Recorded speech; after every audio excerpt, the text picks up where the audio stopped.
देखो, चांद पर तो हम पहुंच चुके हैं, लेकिन क्या आप जानते हैं कि चांद पर अगर आप पहुंच जाते हैं तो आप ना सुन सकते हैं और ना बोल सकते हैं। इसी तरह अगर चांद पृथ्वी के पास ना हो तो यहाँ पर जो दिन है 24 घंटे का, वो सिर्फ 6 घंटे का रह जाएगा।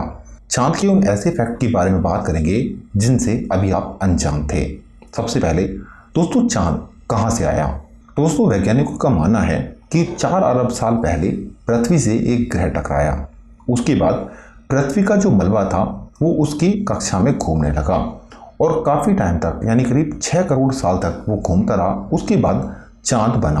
अगर हम चांद की उम्र की बात करें तो 4.6 करोड़ साल चांद की अभी तक उम्र है। दोस्तों, हम सुनते आ रहे हैं बचपन से कि चांद गोल है, लेकिन ऐसा नहीं है। आपको जानकर हैरानी होगी, चांद का जो आकार है वो अंडे जैसा है। चांद पर किसी भी तरह का कोई वातावरण नहीं है, ना बादल है ना हवा है। इसी कारण वहाँ किसी की भी आवाज़ सुनाई नहीं देती है। चांद के अगर हम क्षेत्रफल की बात करें कि चांद कितना लंबा चौड़ा है, तो अगर अफ्रीका के पूरे क्षेत्रफल को मिला लेंगे तो चांद इतना बड़ा है, यानी कि 370 लाख किलोमीटर का। दिन के वक्त जो तापमान है यानी टेम्परेचर है वो 180 डिग्री तक पहुंच जाता है, जबकि अगर हम रात की बात करें तो ये तापमान -150 डिग्री तक कम हो जाता है। तो दोस्तों, चांद धरती की 2300 किलोमीटर प्रति घंटा की रफ्तार से परिक्रमा करता है। ये धरती का चक्कर 27 दिन में पूरा कर लेता है।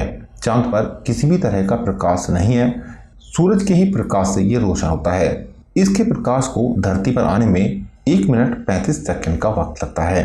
अगर चांद खत्म हो जाए, जैसे हमने आपको बताया था कि यहाँ पर पृथ्वी पर दिन सिर्फ 6 घंटे का रह जाएगा। चांद का आकार इतना छोटा है कि अगर जमीन पर उसे डाला जाए तो 49 चांद धरती में समा सकते हैं। सौरमंडल में इस वक्त 64 ग्रह हैं, उनमें से चांद का स्थान 5वां है, यानी 4 उपग्रह ऐसे भी हैं जिनका आकार चांद से बड़ा है। चांद के अगर वजन की बात करें तो 81 अरब टन का वजन है। चांद से धरती की दूरी 3,84,400 किलोमीटर है। जब सूरज उगता है तब और जब सूर्य डूबता है तब चांद की सतह पर धूल के बादल दिखाई देते हैं। इसके पीछे का कारण आज तक पता नहीं चल पाया है।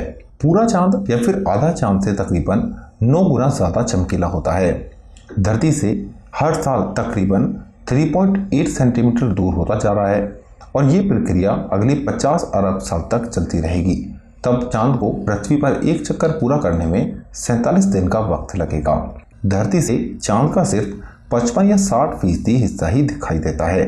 चांद पर मौजूद सबसे ऊंची जो चोटी है उसका नाम मैज ह्यूज है, जिसकी लंबाई लगभग 4700 मीटर है। धरती से आसमान नीला दिखाई देता है, लेकिन अगर आप चांद पर जाएंगे और आसमान देखेंगे तो आपको काला दिखाई देगा। जिस तरह धरती पर भूकंप आते हैं यानी अर्थक्वेक कहा जाता है, उसी तरह चांद पर जो भूकंप आते हैं उन्हें मूनक्वेक कहा जाता है। पहली बार चांद पर नील आर्मस्ट्रॉन्ग ने कदम रखा था, जो कि नासा के अपोलो 11 मिशन के बीच चांद पर गए थे। नील आर्मस्ट्रॉन्ग ने चांद पर अपना पहला कदम रखा था और उनके पैरों के निशान अभी तक सतह पर मौजूद हैं और अगले कुछ लाखों वर्षों तक ऐसे ही बने रहेंगे, क्योंकि चांद पर हवा नहीं है। आखिरी बार चांद पर जाने वाले आदमी का नाम जीन सेडन था, जो कि 1972 में चांद के अपोलो 17 मिशन के बीच चांद पर गए थे। खुद इंटरनेट स्पीड से दुखी हैं तो आप चांद पर जा सकते हैं। नासा ने वर्ल्ड रिकॉर्ड बनाते हुए चांद पर वाईफाई कनेक्शन की सुविधा दी हुई है, जिसकी स्पीड 19 Mbps है, जो कि काफी बढ़िया है। चौथे स्थान पर चांद पर झंडा फहराने वाला देश इंडिया है। चांद पर सबसे पहले जल खोजने वाला भी देश भारत है।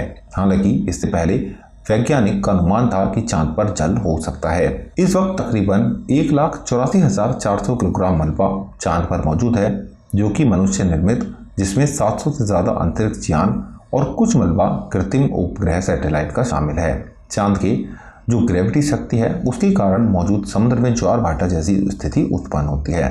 जब चांद धरती या सूरज के बीच आ जाता है तो उस वक्त जो स्थिति उत्पन्न होती है उसे चंद्र ग्रहण कहते हैं। इस बीच धरती के कुछ हिस्से पर अंधेरा दिखाई देता है। अब तक अपोलो मिशन के बीच चंद्रमा पर 196 टुकड़े लाए जा चुके हैं, जिनका वजन तकरीबन 382 किलोग्राम है। अब तक चांद पर सिर्फ 12 आदमी ही जा पाए, जो कि सारे अमेरिकी थे। चांद पर मनुष्य द्वारा छोड़े गए 96 बैग ऐसे हैं जिनमें इंसान का मल, मूत्र और उल्टी है। तो दोस्तों, ये चांद के ऐसे फैक्ट हैं जिनके बारे में आप अभी तक अनजान थे।